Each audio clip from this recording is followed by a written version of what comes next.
এই অঙ্কটা দেখো, A can do 1/3 of work in 5 days।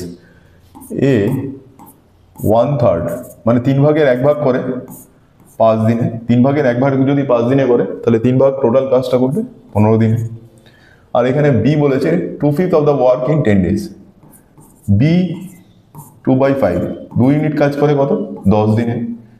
2 unit 10 দিনে মানে 1 ইউনিটের ভ্যালু 5, 5 ইউনিটের ভ্যালু 25।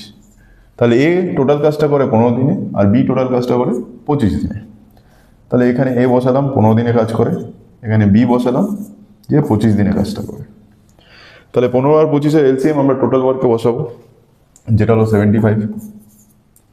এ 15 দিনে 75 ইউনিট কাজ করে, তাহলে একদিনে করে 5 ইউনিট। বি 25 দিনে 75 ইউনিট কাজ করে, তাহলে একদিনে করে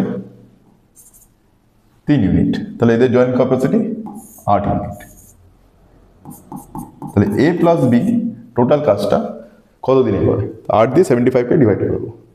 তো 8 দিয়ে করলে কত হয়? 8 নং 72, পরে থাকছে হাতে 3/8। তাহলে এ প্লাস বি টোটাল কাজটা করবে 9 × 3 = 8 দিনে।